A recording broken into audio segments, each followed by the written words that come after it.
Ya. Bueno, Bien, ya ha llegado la hora de conversar con nuestro canciller acá en el programa. Anita María. oye, Libardo Buitrago, hay muchísima tela que cortar porque ¿cómo es eso que desde Rusia tuvieron la voluntad, la osadía de acusar de terrorismo a Ucrania? ¿Qué está pasando? ¿Se intensifican los ataques? Muy buenos días, Anita María. Buenos días, Francesco. Buenos días. Bueno, la respuesta que ha dado el presidente Vladimir Putin es decir que el puente de Kerch que une Crimea con Rusia fue objeto de un ataque terrorista, culpando directamente a las fuerzas ucranianas.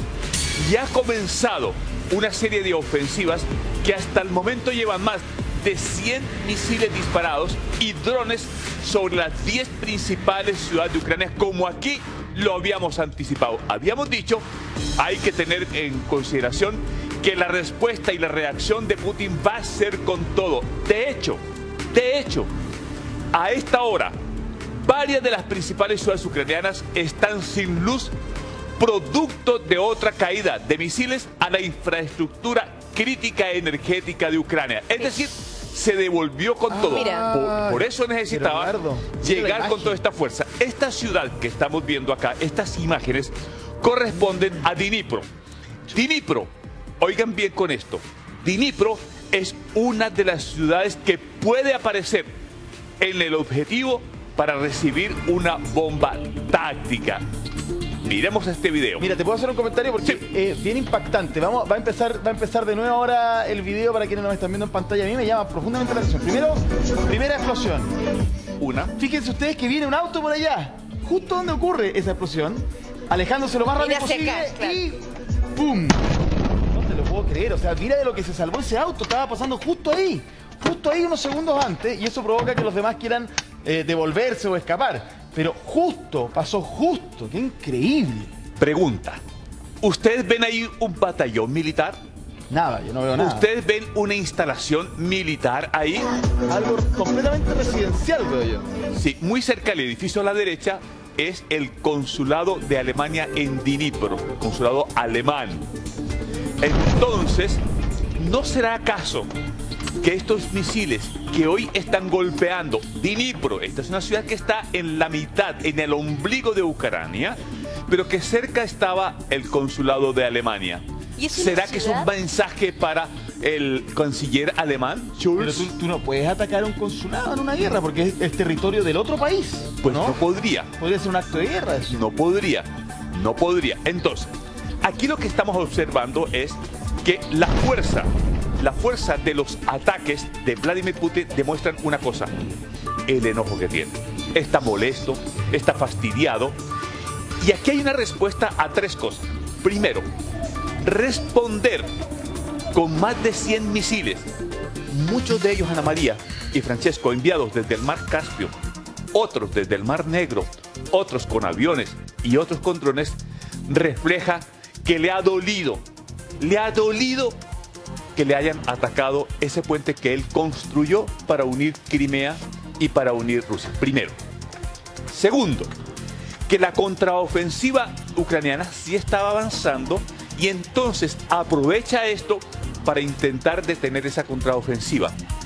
Tercero, Putin lo que está haciendo acá es intentar tomar la iniciativa militar que no la tenía en los últimos días. Y lo hace, y todo esto, el análisis es porque por tercera vez tiene el tercer general a cargo de la operación militar en Ucrania. Ayer lo nombró.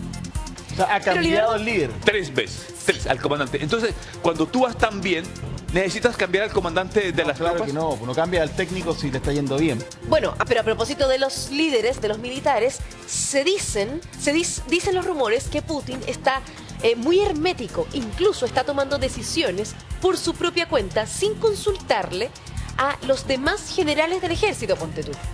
Eso es mucho peor de lo que ya hemos visto también. Sí, pero no pasa, no es la verdad.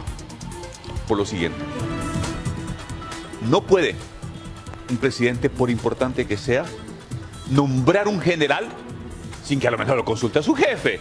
O sea, tendría una rebelión interna. Lo que ha hecho es que, como es el tercero, Anita María, el tercero que nombra, el tercero, Él llegó con un general para hacer la invasión. Ese general le dijo, mire, don Putin, en 72 horas, claro. ¿Te acuerdas, Anita María? 72 horas nos estamos tomando un copetín en Kiev. Pasaron 72 y no pasó nada. En abril, como se da cuenta que eso no rendía, nombra a un general que venía con los galones de Siria y le dijo, yo le arreglo el pastel, presidente Putin. De abril al día de ayer, no tiene sino reveses ese general. Entonces dijo Putin, hay que cambiar nuevamente al general, nuevo comandante. Y dice, busquemos uno, pero busquemos uno malo, que haya hecho bastantes operaciones de arrasar. Fueron a Siria y buscaron al general Sukorovin, cuya estrategia en terreno es arrasar. Arrasó Siria. ¿Te acuerdas de ese? Tirar bombas, esperar que... Volver alfombra todo. No te Entonces, lo puedo creer. volver alfombra todo. A la hora de estar nombrado, hace este operativo. A la hora. Entonces, este general tiene la tarea que le encarga Putin de intentar recuperar la ofensiva que ha perdido Rusia. Ese es el mensaje que hay de fondo. Pero también es probar lo siguiente, que las defensas antiaéreas de Ucrania son porosas. De hecho, tiene mucho sentido también eso que dices, porque hay informes que salieron hoy día desde Inglaterra y dicen que los ataques a estas ciudades en Ucrania, que incluso ciudades que hace rato no llevaban bombardeos encima, estaban planificados incluso antes de que bombardearan este puente que une Crimea, digamos, con Rusia. El puente Kerch. ¿Por qué? Muy buen punto. ¿Por qué? Porque estaba perdiendo la iniciativa. Cuando tú pierdes la iniciativa, la estaba perdiendo en el este y en el sur de Ucrania, Putin necesitaba volver a mostrar el músculo militar. ¿Y cómo lo hace? Con este masivo bombardeo. Ahora bien, estas imágenes que estamos observando fueron de día. El mensaje también tuvo otra condición. Los ataques no fueron de noche. Los ataques fueron de día sobre las 10 ciudades. Para que se viera. Pero además, ¿para qué? No solamente para que se viera, sino golpear cuando la gente estaba en las ciudades. Ese es el mensaje también. Porque en el fondo son ciudades donde las personas están tratando de hacer sus vidas, están trabajando, no es que estén en un búnker todo el día. Ya, súper interesante eso. Sumemos voces en tu día por las pantallas de Canal 13 sobre este tema tan interesante. Así que invitamos a Jorge Sanz. Él va a estar a través de un contacto con nosotros. Él es analista internacional de la Universidad del Desarrollo. Jorge, muchas gracias por estar con nosotros una vez más. ¿Y cómo analizas tú los últimos eventos que están ocurriendo en Ucrania, comandados por este nuevo general y el presidente Putin? A ver, ¿qué nos puedes decir al respecto? Gracias por estar con nosotros. Hola Francesco, buenos días. Anita María, Libardo, muy buenos días. Buenos días. No puedo estar más de acuerdo con lo que estaba diciendo Libardo. La recuperación de la iniciativa estratégica es lo que necesita Vladimir Putin para tratar de empezar a solucionar los problemas internos que tiene. Más allá de lo que dijo Libardo, que es muy interesante, no nos olvidemos que él también tiene un problema interno. Y en la medida que no presente éxitos en su población civil, en su respaldo civil, la iniciativa estratégica le va creando problemas. Entonces, necesita mostrar algún avance, necesita mostrar un éxito, necesita mostrar la recuperación de una iniciativa que la empieza a perder por las ventajas que toma Ucrania, por los éxitos tácticos que tiene Ucrania, por la salida de las miles de personas que no se querían enrolar en esta reserva para ir a combatir. Entonces tenía muchos problemas internos y esto le empieza a entregar probablemente una nueva posición casi victoriosa dentro de su territorio, dentro de la población civil rusa, dentro de la opinión pública rusa. Más allá de lo que Occidente pueda observar, que es un crimen de guerra, que está atacando a la población civil, todo eso es cierto. Pero la guerra se gana con éxitos y lo que está buscando Vladimir Putin es tener un éxito que le permita en algún instante, no sé cuándo, sentarse a negociar. Yo creo que todavía, Libardo lo decía, una guerra en 72 horas era lo que buscaba. Llevamos 230 días y no tiene ninguna posibilidad de sentarse a negociar, ni siquiera con la amenaza nuclear. Que la puso encima de la mesa 2 veces, la primera mesa de conversación y luego cuando Gerasimov ve que no puede solucionar los problemas, lanza de nuevo la ofensiva nuclear, la amenaza nuclear. Profe. Por tanto, lo que necesita es un éxito y eso no lo ha podido presentar, no lo ha podido mostrar en la opinión pública rusa. Profe. Por tanto, de nuevo, creo que este ataque de misiles, este ataque masivo de misiles, contra la población civil es muy grave y le va a permitir le va a entregar una ventaja a pesar de la gravedad. Profe, pero hace rato que venimos escuchando que Putin está perdiendo la guerra y por eso ataca de esta manera, con esta brutalidad. Vamos a seguir entonces viendo este tipo de ataques de día también en sitios cerca de civiles, cerca de donde estaba la embajada de Alemania. Hay un elemento que es súper importante. El puente sobre el estrecho de Kerch es un símbolo de Vladimir Putin. Él lo construye, él une en un sueño imperial, porque nadie antes lo había podido hacer, la península de Crimea con el territorio ruso. Él lo inaugura, él se sube arriba del primer camión de una columna de camiones y cruza el puente, es su símbolo. Por lo tanto, que dentro de la guerra y dentro de los elementos que tiene la guerra, vayan unos, comillas, ucranianos guerrilleros a demolerle este símbolo, le genera una derrota muy importante a su imagen. Por tanto, su respuesta masiva, brutal contra civiles tenía que ser de la máxima expresión. Y esto fue de la máxima expresión. Entonces, vamos a ver más cosas, es muy probable que veamos más. Porque el general que instala, el general Surovikin, no es muy apegado a la norma, no es muy apegado a la estrategia regular, es de los intransigentes estratégicos, hay una no lógica dentro de él, hay un ataque a la población civil, no es muy respetuoso del derecho internacional humanitario, por lo tanto es muy probable que sigamos viendo cosas como esta. No, esto es como uno de los casos, Libardo, en que una persona puede ser más peligrosa que una bomba, ¿o no? Bueno, este general tiene una larga trayectoria. Voy a comenzar con la principal. Traicionó y se sumó a los golpistas que intentaron sacar del poder a Mikhail Gorbachev. Partamos desde ahí. Estuvo 6 meses detenido por esa acción, 6 meses detenido. Pero como todo se reacomodó, Surovikin pudo salir de ahí y continuar con su carrera. Por allá le encontraron y le armaron otro expediente por no manos muy santas.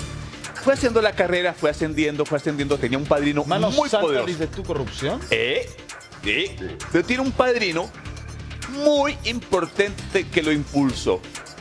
Hasta que lo llevan a Siria, y como en Siria ellos tenían la dificultad, él ahí hizo, ¿sabe qué? Tengo el método para que arrasemos acá, que es colocar divisiones de blindados, hacer un efecto alfombra, arrasar todo y luego entrar. Ahora, aprovecho a hacerle la pregunta a los dos, a ver si vamos conversando también. ¿Este nuevo general le podrá dar los resultados a Putin? Profe, parto con usted. No lo sabemos. La planificación estratégica dura hasta que se encuentran en la primera batalla, en el primer combate táctico, y de ahí en adelante las cosas van apareciendo. Lo que sí tiene Surovikin es el respaldo y la voluntad de pasar por encima de todo. Ese efecto alfombra que decía muy bien Libardo y que lo practicó en Siria no le trajo consecuencias, solo le trajo medallas. Por lo tanto, lo puede practicar de nuevo. Y en Ucrania, donde ya los blindados tuvieron un fracaso, él va a tener que recomponer esta ofensiva, va a tener que lanzar de nuevo la ofensiva porque hoy día están contra el río. Si siguen contra el río y los pilla el invierno contra el río, van a perder mucha fuerza. Por lo tanto, tiene que recuperar posiciones, tiene que restablecer la iniciativa, tiene que recuperar el control de la guerra que lo estaba perdiendo. Entonces, él no tiene restricciones. Él va a lanzarse en una ofensiva, cueste lo que cueste y pase lo que pase. No tiene muchos problemas con el derecho internacional humanitario, y si una vez le trajo medallas, probablemente hoy día le va a traer más medallas con Vladimir Putin. Ahora, Surovikin va a hacer lo siguiente. ¿Por qué ha fracasado tan estruendosamente el ejército ruso en Ucrania para no cumplir los objetivos? Porque está peleando con métodos de la Segunda Guerra Mundial, que es colocar grandes fuerzas en terreno, blindados, tanques, y ir adelante. ¿Qué ha hecho Ucrania? Unidades flexibles, con un mando vertical más flexible, en donde un sargento puede recomponer una acción. En cambio, en las tropas rusas no puede el sargento, ni el teniente, ni el capitán, porque el coronel le dio una orden y esa orden se compra. Entonces, la flexibilidad, vaya, eso es lo que tiene que resolver Surovikin. Saber, este general, que ya fue golpista, que lo metieron en la cárcel por golpista, que quiso sacar a Gorbachev del poder, que estuvo ahí, pero que las cosas de la vida, lo recomponen y lo vuelven a traer acá y le van a decir, a mi general, le vamos a dar el chip libre porque necesita, y Jorge lo marcaba muy bien, Putin necesita mostrar triunfos que hoy no está teniendo. Símbolos. El terreno. Profe, ¿y qué este general entonces es bien peligroso por lo que nos cuenta Libardo, por lo que usted detalla también? ¿Y qué otra característica personal debería tener para poder entablar una relación de confianza con Putin? Es muy probable. Las fuerzas rusas tienen, además del comandante, tienen un comisario político que está al lado del comandante. Porque las fuerzas además tienen una apuesta política sobre la estrategia. Este general no tiene ese control. Este general depende directo, ni siquiera Gerasimov, porque Gerasimov también lo tenía. Pero este general que está puesto en esas condiciones, en una situación de apremio estratégico y de apremio político que tiene Vladimir Putin por la necesidad de presentar un éxito, va a tener todas las libertades para hacerlo. Pero hay un elemento más. Los problemas de abastecimiento y los problemas de sostenimiento de la fuerza que estaban avanzando por sobre el territorio ucraniano se han empezado a solucionar. Por lo tanto, es probable que las fuerzas que le quedan tengan esas libertades y tengan el apoyo para moverse con una mayor rapidez. El desgaste que ha generado Ucrania al entregar las pampas a los blindados es enorme. Han encerrado a los blindados en los mismos bolsones de la Segunda Guerra Mundial. Han dominado su territorio, Jorge, y una vez que los tuvieron agotados y cansados, empezaron su contraofensiva. Perdón, dime. Sí, no, lo que me interesaría también saber, porque ya nos quedó claro que el personaje, aparte uno lo ve y tiene cara de malo de película, no quiero exagerar, pero El una carnicero cosa... le dicen. ¿Cómo? El carnicero El carnicero. El carnicero. de Siria. A ver, explíqueme por qué el carnicero, y me imagino yo, ¿qué está pasando con un civil que se entera de que el carnicero llegó al mando del ejército ruso? O sea, imagínate. ¿Por qué el carnicero, profe? ¿Cuándo fue eso? Hay un elemento que Ucrania ha dominado, que es la moral. Los ucranianos están peleando por su suelo, están peleando por su familia, por lo tanto, Tierra, sí. el impulso moral que tienen para ir a la guerra es enorme. Entonces, una lluvia de misiles, una ofensiva de misiles, más el instalar al frente a un general con estas características, lo que intenta probablemente Vladimir Putin es bajar esa moral que tiene la población civil ucraniana de mantenerse y seguir en la guerra. Entonces, todos los elementos hay que usarlos, y Vladimir Putin está usando todo, desde la amenaza nuclear hasta tratar de afectar la moral de las personas y pasarle la cuenta a Volodymyr Zelensky de los muertos y la destrucción es culpa de Zelensky por no rendirse. Profe, Esa cuenta es la que está tratando de traspasar Vladimir Putin a Ucrania. me queda una duda. ¿Por qué le dicen el carnicero? ¿Tiene algo que ver con el carnicero de Bucha? ¿El Butcher of Bucha? Que fue una masacre horrorosa que se hizo. Siria. ¿Cómo? Tiene que ver con Siria. Ah, En Siria, específicamente él con arrasó Siria. con la población civil, sin ninguna restricción. Y de ahí sale con ese apelativo del carnicero. Jorge, permítame mostrar a toda pantalla este general Eso. junto Veamos. a Vladimir Putin. Aquí está. Él es el hombre que desde hace 2 días está al frente de las operaciones militares de Rusia en Ucrania. Sergei, llamado así el carnicero de Siria por la forma en que desarrolló las operaciones militares en Siria, aquí está en el momento en que hace 2 días es nombrado por Vladimir Putin para ir allá. Jorge tocó un punto que vale la pena profundizar. ¿Por qué descargar más de 100 misiles sobre las ciudades ucranianas? ¿Cuál es la lógica que hay que pegarle a Kiev, a Dnipro, a Leópolis? ¿Cuál es la lógica? Derrumbar la moral de los ucranianos para intentar buscar un quiebre al interior de los ucranianos. Entonces, la personalidad de este general apunta precisamente a eso, a aterrorizar, a asustar, porque cuando tú lanzas esa oleada que fueron ayer de los misiles y de drones que decían, veíamos como motocicletas en el aire, este general quiere infundir el miedo, él quiere asustar a los ucranianos, a todos, incluido Zelensky. Y este general podría ya estar, digamos, a cargo de estas nuevas operaciones tácticas, como por ejemplo los ataques con los drones iraníes. ¿Él podría estar dirigiendo estos ataques? Es la parte complementaria. tomó 100 misiles, uno desde el Mar Caspio, otro desde el Mar Negro, y luego todo el recurso de los drones, dijo el Sergei, dijo, ¿sabe qué? Si yo lo hago, es posible que la sensación y la temperatura de cómo está el conflicto lo cambie. Esa es la personalidad que tiene él. Un hombre reservado, un hombre que ya en su pasado, es un hombre que es capaz de meterse en un complot para sacar a alguien tan importante como Gorbachev. Ustedes entenderán el arrojo que tiene, el arrojo. Pero él no es solo. Este general tiene una trenza de amigos muy influyentes. Es decir, Putin le coloca el ojo, dice, ¿quién me va a hacer esta pega de intentar recuperar la iniciativa? Sergei. ¿Cómo lo traigo? Lo coloco. Es que ha movido a un general que también era muy prestigioso. Y como no le dio resultado, entonces se trajo a don Sergei, que ya tenía las manos muy complicadas, Surovikin, el general Sergei Surovikin, para romperle la moral a los ucranianos. Eso es de fondo. Sí, Libardo, profe.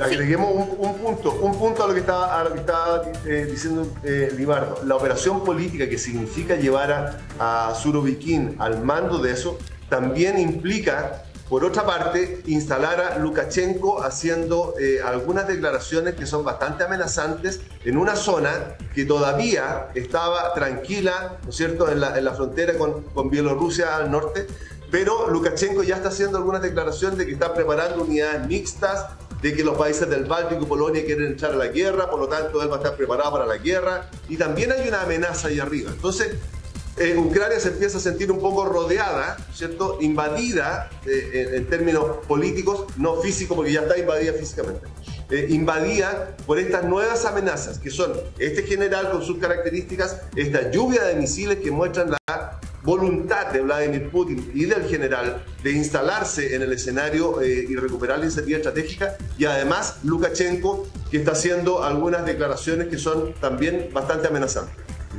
Increíble, profesor, lo que usted nos comenta, Libardo, también. Estamos hablando del carnicero, un carnicero a cargo del ejército ruso en esta guerra. Impresionante. Bueno, queremos sumar voces en este panel, profesor, Libardo, Ana María, y vamos a invitar, porque vamos a tomar contacto con Olga Tarnovska, desde Ucrania. Ella es profesora de español, intérprete, y bueno, Olga, conversábamos contigo cuando esta historia comenzó, qué bueno verte bien.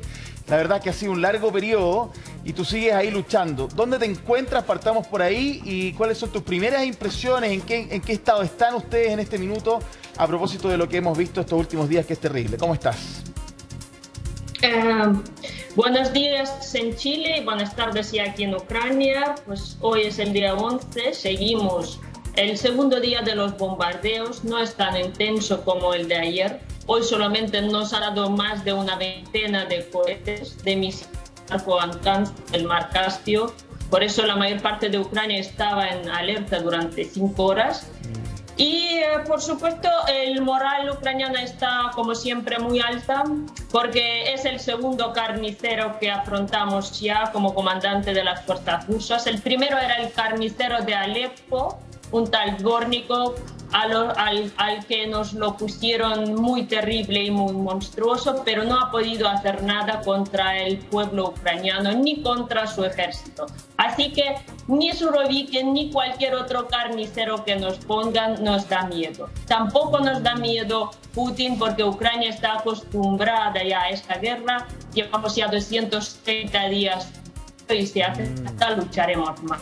Así estamos. Yo esta mañana he visto desde mi ventana derribar un misil que estaba apuntando a la central hidráulica. Yo vivo a 1 kilómetro de aquí. Gracias a Dios, de momento, el ejército ucraniano sigue derribando como un 50% de todos los misiles y drones que se nos lanzan. Ayer era una centena, derribamos 46. Hoy, pues, incluso más de la mitad.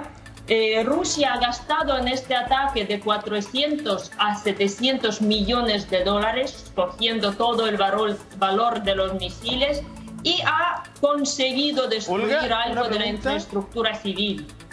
te quería hacer una pregunta a propósito de las imágenes que estamos viendo ahora en pantalla. Te cuento, son civiles, claro, refugiados, que eran imágenes, esto en el metro, ¿no? O lo que nosotros conocemos como metro, el transporte subterráneo. Pero lo que te quería decir es que son imágenes que evidentemente nos impactan muchísimo, nos duelen, pero entiendo y te pregunto que hace un rato al menos no habían tenido ustedes que vivir esto de volver a refugiarse de manera masiva. Es decir, eso es lo que ha llamado la atención de esta nueva, comillas, estrategia de este carnicero. De hecho, vemos ahora que este grupo de civiles, como tú dices, tiene la moral alta porque de hecho hasta cantan, me imagino que será el himno, me imagino que serán canciones emocionantes para la historia ucraniana. Pero relátanos tú justamente qué ha significado esta cantidad de misiles nuevos que algunos los logran derribar, otros no, ese es el problema, otros no. Entonces, ¿qué pasa con la población que ha vuelto a refugiarse, Olga?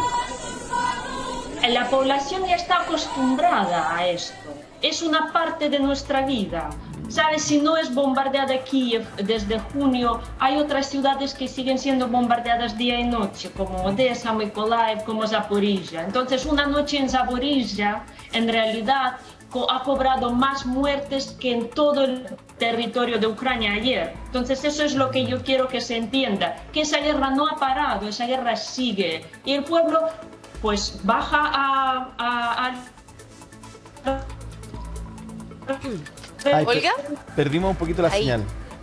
Se congeló un poquito, sí, claro. Pero vamos a recuperar contacto. Nosotros conversamos con Olga cuando estábamos también en el punto más álgido de la guerra, de los primeros días después de febrero, ¿no? Después del 24 de febrero.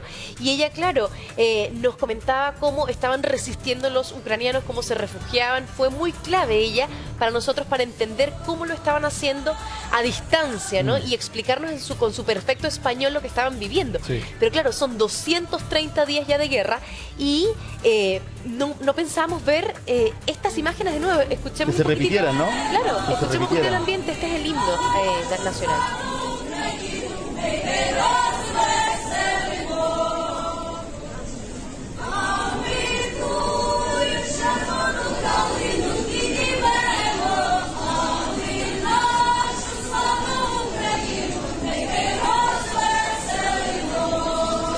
¿Sabes qué pasa, Anita Libardo?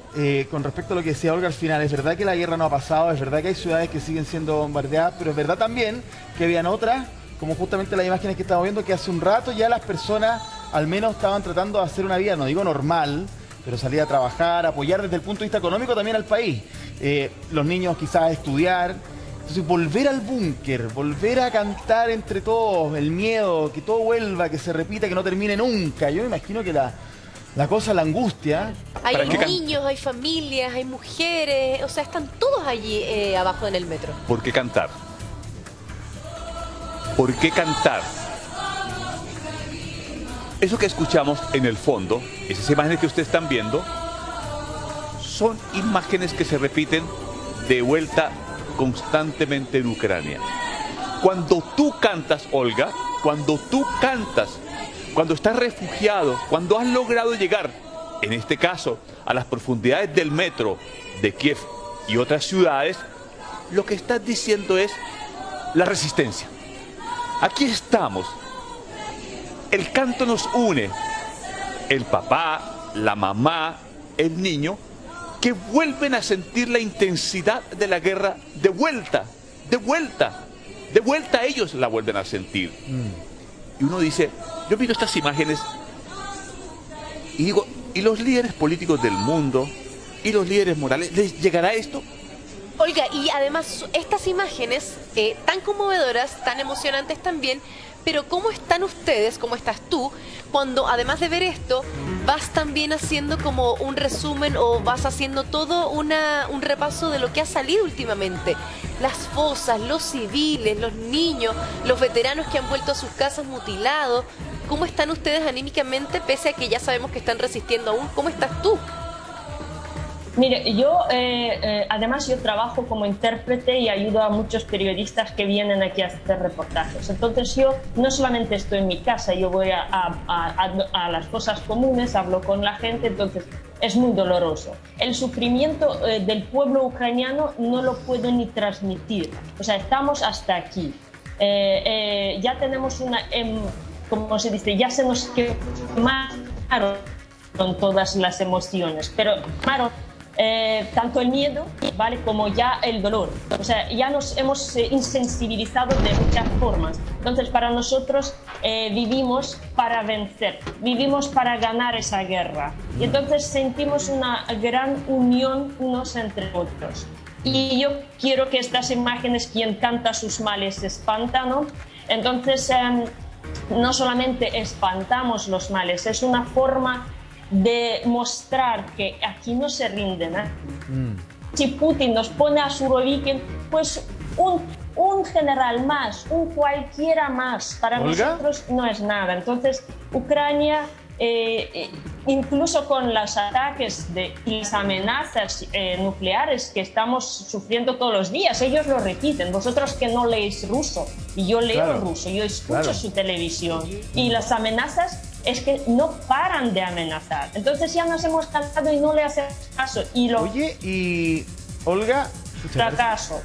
Es que estamos teniendo un pequeño problema en el contacto, pero recogiendo lo que tú nos comentas, a mí me impacta lo que dice Olga desde el punto de vista, recién hacíamos un análisis con Libardo, el profesor Jorge Sanz, con respecto a lo que significa la llegada de este general nuevo, un verdadero carnicero, impresionante. Pero profesor, estamos escuchando a Olga y estamos viendo imágenes de un pueblo que no se rinde. Y entonces la táctica esta de meter miedo ya con el puro nombre o el apodo de este sujeto parece que no funciona. Es bien impactante eso. ¿Está el profesor por ahí, no? Para que nos pueda responder esa pregunta. ¿Profesor? Ahí está. Es parte de las medidas que se toman. Hay el etos militar y la reglamentación y la teoría militar dicen que los soldados necesitan una razón para ir a pelear, para ir a morirse al campo de batalla. Es parte de su profesión, pero necesitan una razón para hacerlo. Y esa razón es pelear por un objetivo propio, pelear por su tierra, pelear por su familia. Eso es lo que está haciendo Ucrania. Y esa es la gran dificultad que ha tenido Rusia. Entonces, escuchar a Olga, la verdad es que es verdaderamente emocionante y se van confirmando las cosas que los militares aquí en Chile tienen como parte de su etos. Vamos a ir a pelear o van a ir a pelear, pero por una razón que es mucho mayor que ellos, que es la patria. Ese concepto es lo que Olga está transmitiendo y lo que están transmitiendo las personas cantando en el metro. No nos vamos a rendir, vamos a seguir peleando.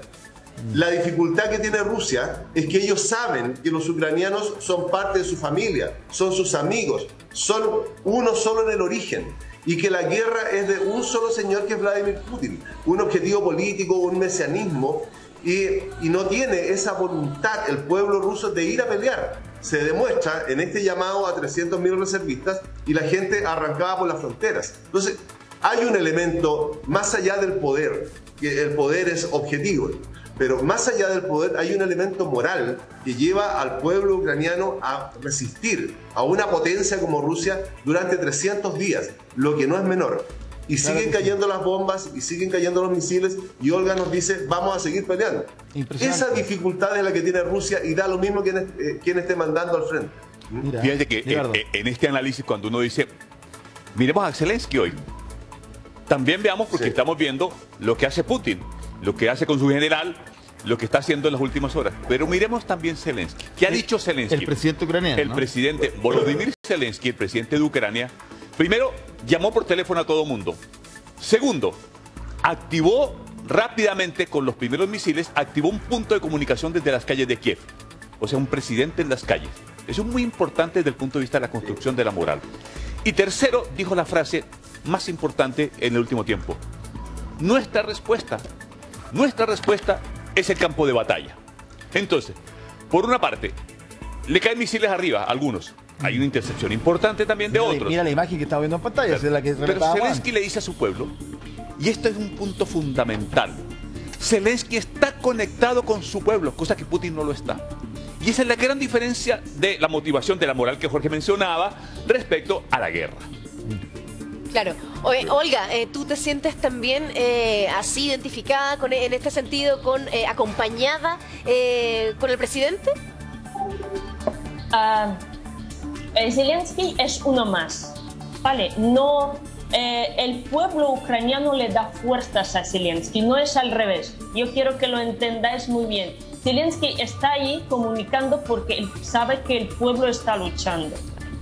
Si el pueblo no hubiese resistido en los primeros días, Zelensky se habría escapado del país. Entonces, Zelensky es uno más, un guerrero más, y está ahí, y yo pues comparto todos los mensajes que él lanza tanto a su pueblo como al mundo, y está haciéndolo muy bien desde el punto de vista comunicativo, porque él muchas veces va en contra del sentido común, digamos, que la política internacional le empuja a algunas decisiones, pero él está escuchando a su pueblo. Entonces, en eso él está haciendo muy bien, cosa que muy poco... Putin está totalmente desconectado, vamos, escuchar a su pueblo es como una cosa absurda, es como escuchar a los marcianos. Es su pueblo, para él son sus esclavos que tienen que cumplir sus órdenes y sus ambiciones. Y Zelensky al revés, es uno más de su pueblo y tiene que luchar junto con su pueblo. Y entonces esa es la gran diferencia.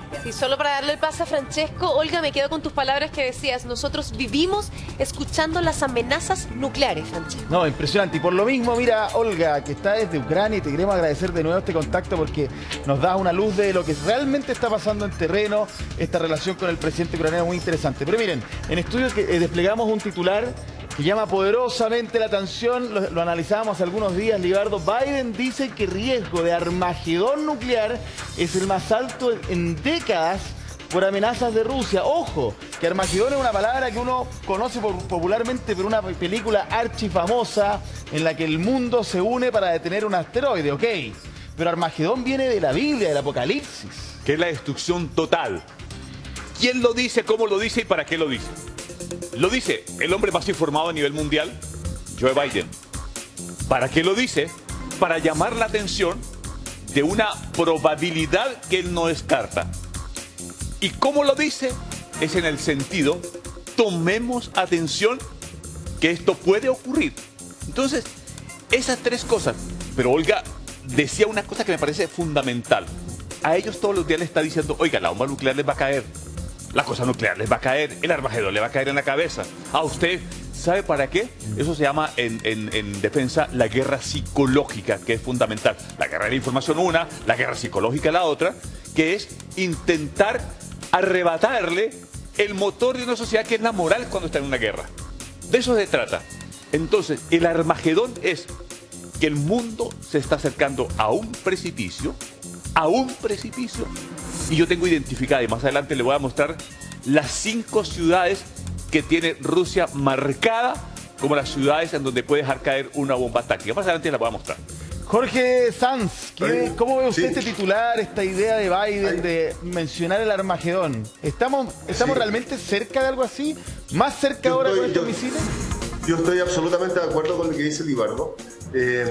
Tiene que ver además con esta disuasión nuclear que nos acostumbramos en algún instante, que es difícil que haya una guerra nuclear por la respuesta masiva que hay. Sin embargo, se ha ido instalando como una posibilidad muy probable que ya no sea un misil intercontinental enorme, sino que sea una bomba nuclear táctica. Y lo empezamos a manejar en el lenguaje de una bomba nuclear táctica. La bomba nuclear táctica es equivalente a un poco más grande que la bomba de Hiroshima. Entonces, no es menor el normalizar esto de la bomba nuclear táctica. Rusia tiene muchas, es muy poderoso en bombas nucleares tácticas, y por eso que lo puso en el lenguaje de lo que se está haciendo.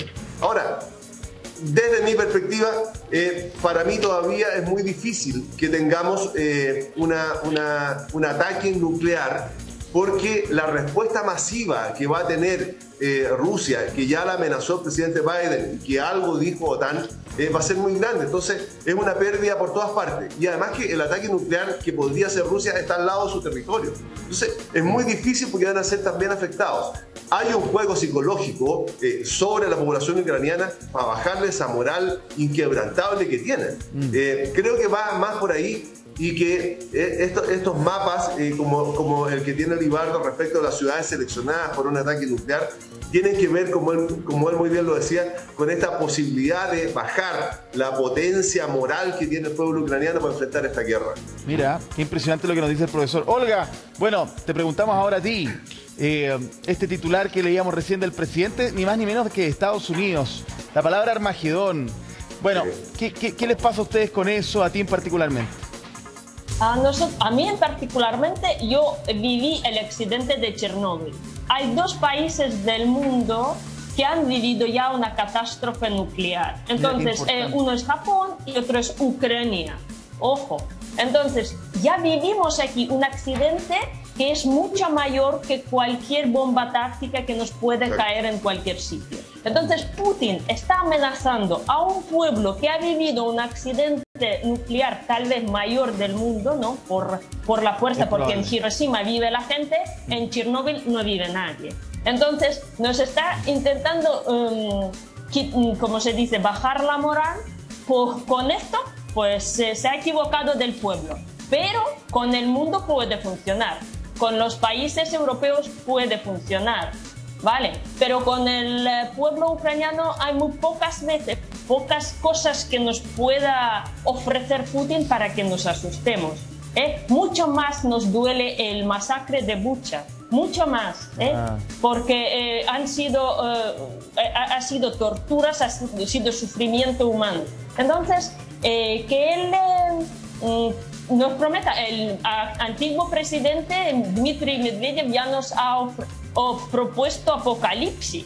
Cuando él ha dicho, si el puente de Crimea le pasa algo, pues habrá un apocalipsis en Ucrania, ¿no? Entonces, bueno, la mierda de apocalipsis que nos ha ofrecido, pues espero que el Armageddon